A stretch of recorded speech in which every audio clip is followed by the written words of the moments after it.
Hello guys, ഞാനിത് എങ്ങോട്ടാന്നല്ലേ, ഞാനൊരു cake എടുക്കാൻ പോവാം. തലേന്ന് രാത്രി ഒരു 7:30 പറയണ കേക്ക് വേണമെന്ന്. പിന്നെ ഞാൻ ഈ ചേച്ചിയുടെ കോൺടാക്ട് നമ്പറൊക്കെ ഒപ്പിച്ച് ഞാൻ കേക്ക് സെറ്റ് ചെയ്ത് നേരെ പോകുന്നത് കല്യാണപ്പന്തലൊക്കെ കാണുമ്പോൾ അറിയാലോ, അതെ ഹരിതയുടെ ബ്രൈറ്റ് ബീക്കുള്ള സെറ്റപ്പ് ചെയ്യാൻ. അവളുടെ വീട്ടിൽ വെച്ചാൽ ഇപ്പം മഴയൊക്കെ ഉള്ള സമയമല്ല, റിസ്ക് എടുക്കാൻ പറ്റില്ലല്ലോ. അങ്ങനെ ഞാൻ നേരെ ചെന്നപ്പോഴേക്കും അതാ എല്ലാവരും ഉണ്ടല്ലോ ഇവിടെ. പക്ഷേ ബലൂൺ വീർപ്പിക്കാൻ ഒറ്റ ഒരെണ്ണമല്ല, ഞാനാണ് മുക്കാലും വീർപ്പിച്ചത്.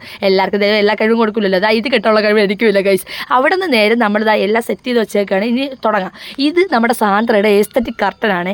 അതിൽ നമ്മൾ ഹരിതയുടെ ലൈറ്റൊക്കെ ഉണ്ടായിരുന്നു, അതൊക്കെ വെച്ച് കെട്ടി എല്ലാം ബഡ്ജറ്റ് ഫ്രണ്ട്ലിയാണ് ഗൈസ്. ഹരിതയുടെ അടുത്ത ടേബിൾ ഇത് കാണുമ്പോൾ നിങ്ങൾക്ക് എന്തെങ്കിലും ഓർമ്മ ഉണ്ടോ നെസ്റ്റുമായിട്ട്? എനിക്ക് എന്തൊക്കെയോ തോന്നുന്നുണ്ട് കേട്ടോ. അത് ഇതാണ് കേക്ക്, അടിപൊളി കേക്കായിരുന്നു ഗൈസ്. കണ്ടില്ലേ? അങ്ങനെ നമ്മൾ നമ്മുടെ സെലിബ്രേഷൻ സ്റ്റാർട്ട് ചെയ്യുകയാണ് ഇവിടെ. അതെ, ഹരിതയുടെ ബ്രൈറ്റ് അവളുടെ ഡ്രസ്സുമായിട്ട് നല്ല ബ്ലെൻഡായിട്ട് നിൽക്കുന്ന കേക്ക് തന്നെ വേണം നമുക്കുണ്ടായിരുന്നു. പിന്നെ നമ്മളും പോയി ഡ്രസ്സൊക്കെ മാറി പോസൊക്കെ ഇട്ടു ഗൈസ്.